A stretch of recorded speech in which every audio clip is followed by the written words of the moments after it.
Hey guys, welcome back to my channel. As you guys probably know, I haven't been posting anything recently.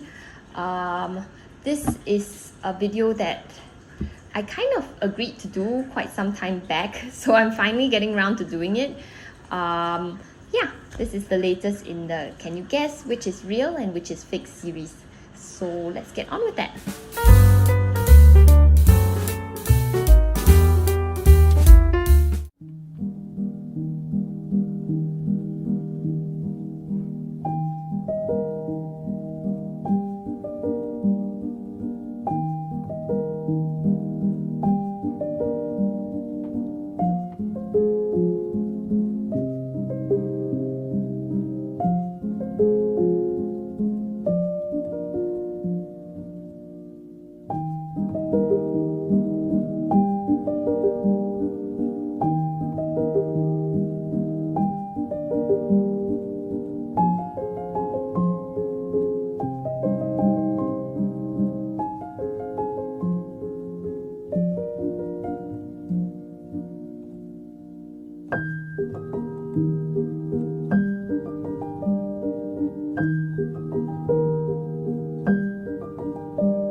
Okay, so can you guess which is real and which is fake?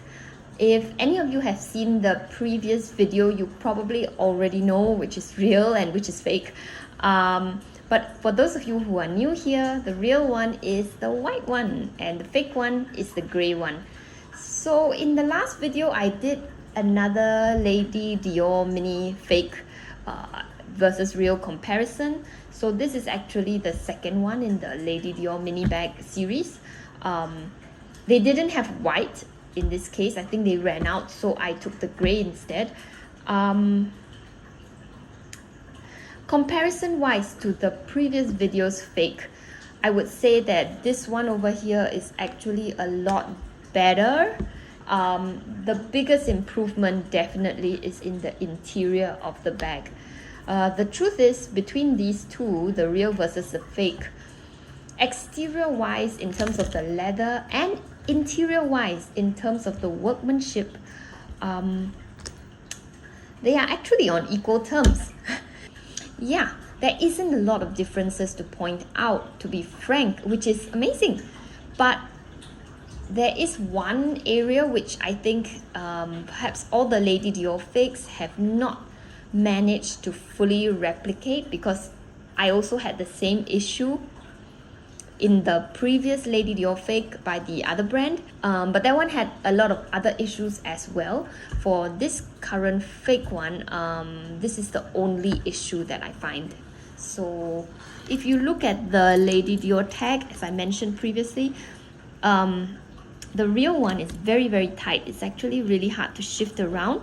You can even kind of clip your twilly or whatever you call the handle protector underneath here, and it stays because it's really, really tight. Because it's so tight, it presses this part against the bag, which means that these alphabets don't tend to move so much. Okay, they still move, but not as badly. They don't really get out of order so often, so it says Dior instead of, I don't know, Doi. Either way, this is part of the real Lady Dior design. But for a lot of the fakes, including this one, the issue is that it's very loose, so it's not tightly held enough, because yeah, it's just, yeah, and now you can see it. It's quite loose. Because it's loose over here, this one moves much more easily, and it doesn't press the clips against the bag. So because it doesn't press it against the bag, the alphabets kind of can get jumbled a lot more, as you can see here. Of course, if you kind of like just hit it lightly, it doesn't. So how big of a problem is this? I'm not very sure. It depends on you and your preference. Okay. Yeah. So how much an issue this is depends on you and your preference, and whether you intend to jangle the bag around like that. See the real one. It's still Dior. So this is the biggest issue that I find. In fact, this is the only issue that I find problematic with this bag. Otherwise, they have actually done a very, very, very good job. The handles are very, very nicely done. Unlike the previous fake, the sloping for this versus the real one is actually very, very similar. Material wise, you can't feel it, but I can, and it feels the same. It feels exactly the same, to be quite frank. The interior, the flap is really nicely done, perhaps even nicer than the real one. If you notice, the real one had some wrinkles. This one doesn't. And the interior is nicely lined, very neat. The logo is not slanted, unlike the previous fake, which I just find such a ridiculous mistake to make. Yeah. So overall, this is actually a pretty good Lady Dior fake. The only thing to take note of is the logo. If that bothers you, then I have not found a better fake. So you might have to really buy the real one. Yeah, but if this doesn't bother you, then actually go for it. I find this a pretty good fake. Oh yes, one other thing, the strap. If you guys notice, I did notice that the kind of the metal glued to the leather part isn't perfectly centered all the way. I think this is a really minor issue. It doesn't really bother me that much. If it really bothered you, you could probably... Okay, it's not glued, it's actually sewn on. So if it really bothered you, you could probably actually adjust it a little bit yourself. Just change the stitching or just tighten the stitching so it kind of holds it a little bit more to the center. Yeah, but otherwise, pretty good. The hardware is good. The color is exactly the same. The shade of gold is spot on, so no fears over there. Yeah, I'm actually pretty happy with this fake. I might actually use it. So that's saying something. When a fake actually starts being used by me, then it's generally not too bad. So we've come to the end of this very short video. There isn't that much to criticize this time round, hence how short it is. But I hope it was useful for you guys.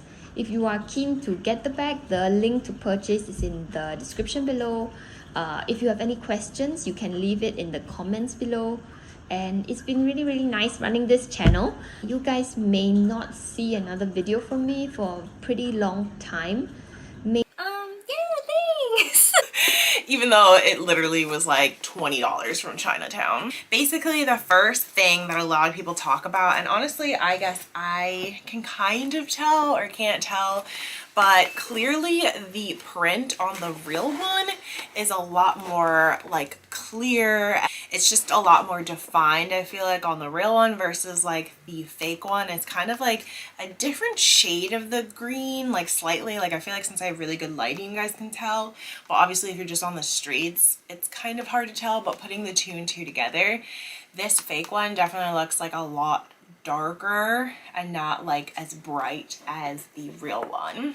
And then if you closely pay attention to the pattern as well, the pattern on the first one is a lot more like subtle and very like even when it comes to like putting the pattern down and making sure everything's matching, whereas like the fake one, it's kind of not that like even, I want to say, distributed throughout the bag, where you can like, if you really closely look at it, it doesn't really look like the pattern is like perfect and like neat as far as the real one.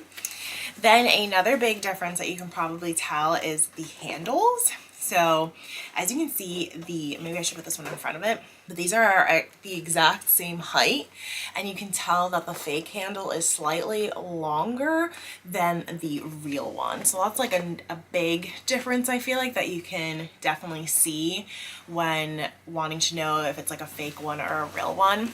So for instance, like this one, I feel like I can put it on like the shoulder of my arm so much easier than I can for this one. Like obviously if I'm just wearing a sweater like this, it's like not as bad, but if I'm wearing like a huge puffer jacket, it's a lot harder to put the real one on my shoulder than it is to put the fake one. So I feel like that was like the biggest thing that I noticed. And then as well, if you kind of look at the stitching again on the fake one kind of looks like this, where again it's like not as neat and like put together, whereas the real one is a lot more neater. So like for instance, this is what the real one looks like. I don't know if you guys can kind of tell, because I know it's hard when I'm just like putting both of them side by side. Well, not putting both of them side by side, but this is just to give you a difference of what the stitching looks like right by the handle. So as far as exterior, I feel like those are the biggest difference. Palladium hardware, and it's definitely lost its shape over the years, but I still think it is such a lovely bag. When it comes to Hermes bags, they still, like, they will never age as much as so many other brands just because of the quality of the leather. Obviously this is now a pre-loved bag, and I do think that buying pre-loved Hermes is still a very good investment. I'm not just saying it because we buy and sell pre-loved bags, but I do believe that these bags will forever hold their value. Like, I do feel like I'm holding a bag that's got so much history. And yeah, as I said, they wear very well. The iconic lady that the bag was named after, Jane Birkin, recently died, and this was definitely a kind of bag that she would have worn. It has the slouch, it has that kind of I don't care but I'm wearing a Birkin vibe. And okay, so this beautiful Hermes Birkin is currently on our website for £6,000. Birkins, if you guys are familiar, I'm sure you are, if you love the brand, you know how expensive they can be. And to be fair, this bag is still in such good condition. As I said, I will add a proper close-up towards the end. But it has been very well looked after, we can definitely say that. This is a bit off topic, but it's still obviously talking about Hermes, the brand. I think I got a comment the other day on our TikTok basically